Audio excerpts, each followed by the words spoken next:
Hey everybody, I thought I'd do my Facebook Oracle reading outside today. It's such a beautiful day. It's still a little bit cool because it's still morning time, but I just thought it was really beautiful out here, and I know we're all enjoying the outdoors quite a lot lately, and why not have it when you're looking at your computer screen? So for today's Oracle reading, I'm using the Starseed Oracle deck. This is my newest deck.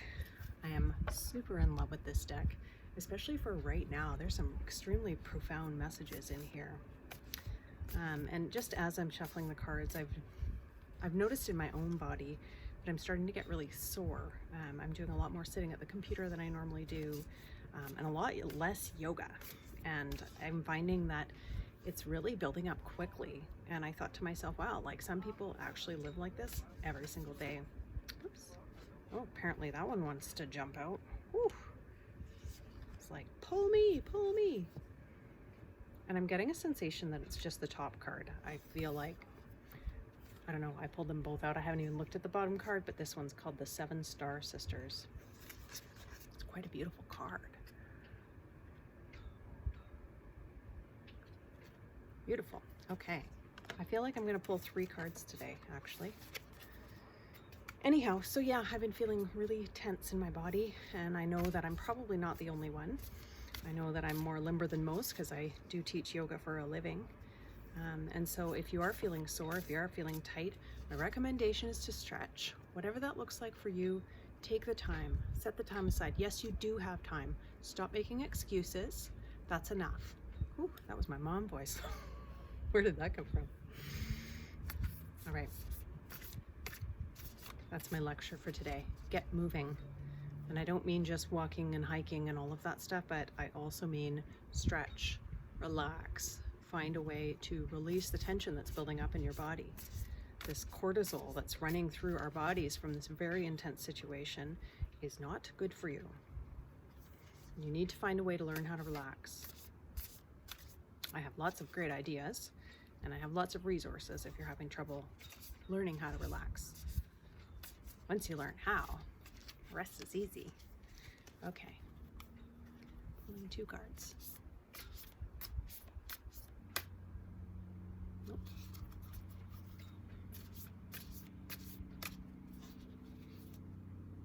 Oh, I feel it.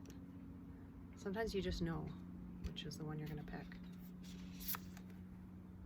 Oh, this one's called Fall Into My Arms. Apparently it's about surrender. Okay, and one more.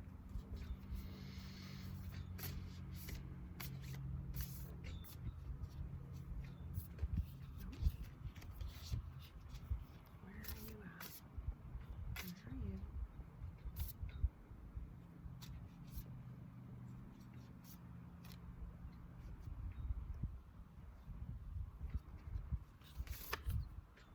Where are you? Ooh, Child of the Cosmos.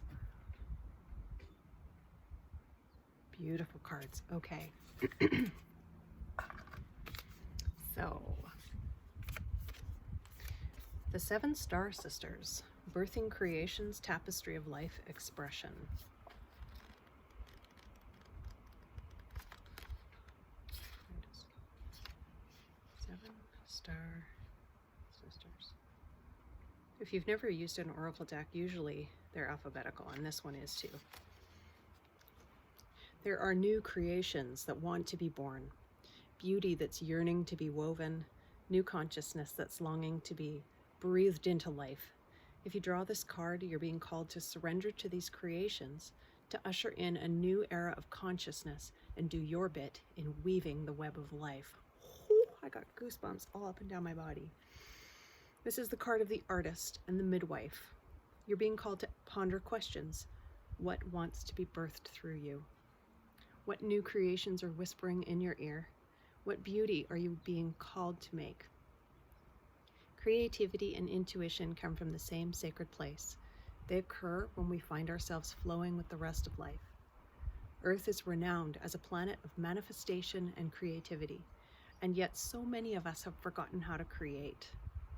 Somewhere along the way, we stopped seeing ourselves as artists, as creatives, as poets. I feel like this is my card. Yet to be human is to be creative. Creativity is part of your true nature. Perhaps you're being called to surrender to a creative project, such as a new business or a book. Or perhaps you're being called to weave beauty in your home or in the way you cook.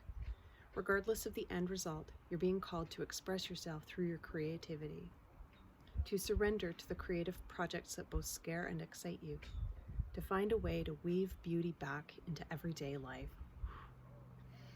For where there's creativity, spirit and soul are present, and the world needs those qualities more now than ever before.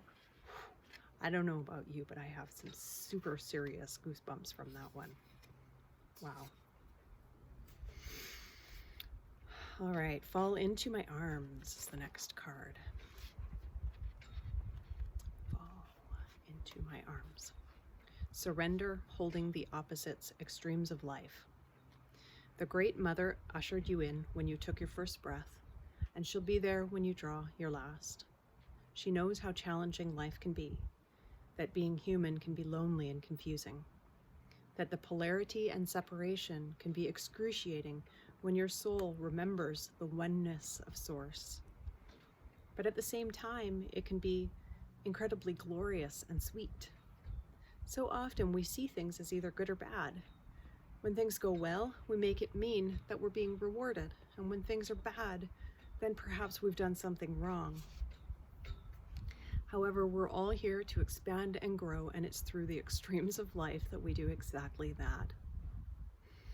You're being invited to welcome the highs and the lows of the human experience, to let them initiate you more fully into your life, the agony and the ecstasy, the beauty and the bitterness.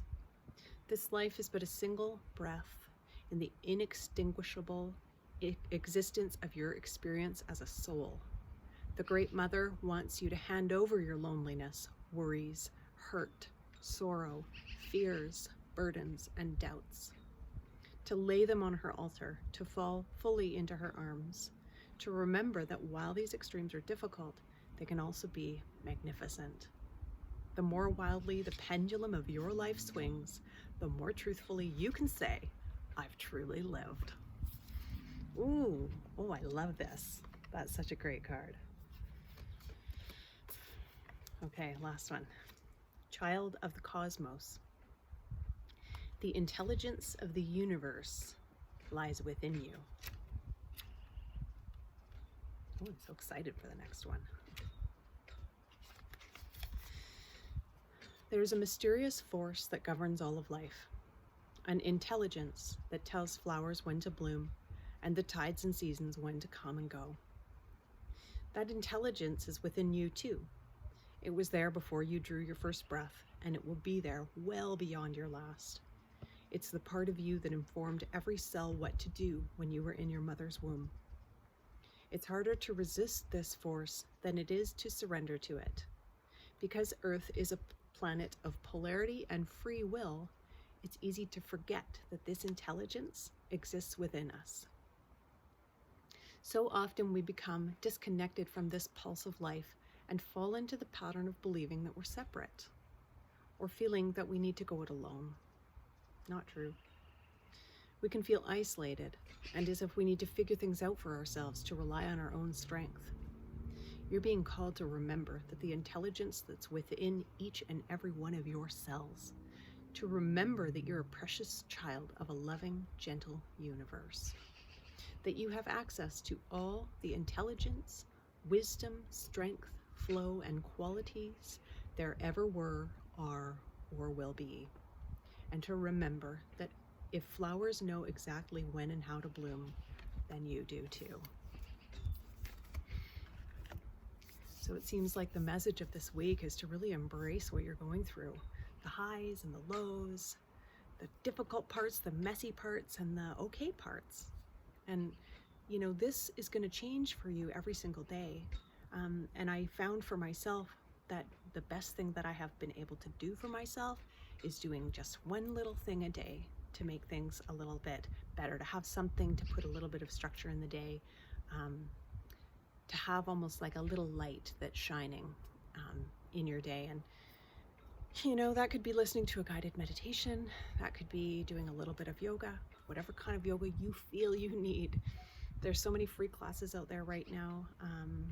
And so many, actually there's so many free offerings right now, not just yoga, but all kinds of amazing things, you know, but pick one thing, one little thing that you're going to do every day. And, you know, we're all going to get through this, and there is going to be another side to it. And you want to look back and go, wow, I did okay. You know, if you're finding that you're uncomfortable with yourself right now, that's a problem. I'm sorry to give you this like tough love, but if you cannot be alone and be in silence, if you cannot live without the distractions of your life, that's a problem. You should be able to look within yourself and be okay with what you see. And it's not going to be perfect. You know, I mean, I look inside every day and I go, okay, well, let's check in. How am I actually feeling? And some days I'm great. And other days I'm not great. And it's okay to just sit with what you're feeling. So my advice is to you is just be where you're at. Don't try to be anything that you're not. And start to listen to what's going on inside of your mind and inside of your heart. You're the only one who gets to live in your body. You're the only one who gets to hear those thoughts that are going through your mind. But I will let you know a little secret. Everybody has that little voice that niggles on and on and on, that criticizes, that tells you you're doing things wrong, that picks on your appearance when you look in the mirror. And if you were to take those thoughts or those words that are being said and you said them out loud to somebody, oh my God, could you imagine? So become aware of the thoughts and say, would I let anybody else talk to me that way? And then make a decision. Am I going to let that occur, or am I going to become more aware? And just a little word of warning: when you start looking and noticing what's happening inside your mind, it gets a little noisier for a while, and that's okay. Just keep looking at it. It's like you hear that little voice behind you, you turn around and you look at it and you go, hey, I see you. I see what you're doing. That's all that I have to say for today. I hope that you enjoy the rest of your week. And as always, if you have any questions, concerns, you want to have somebody to talk to, need to do a FaceTime with somebody, just let me know. I can't give you a hug, but I can give you my love. Have a wonderful day, and I'll talk to you soon.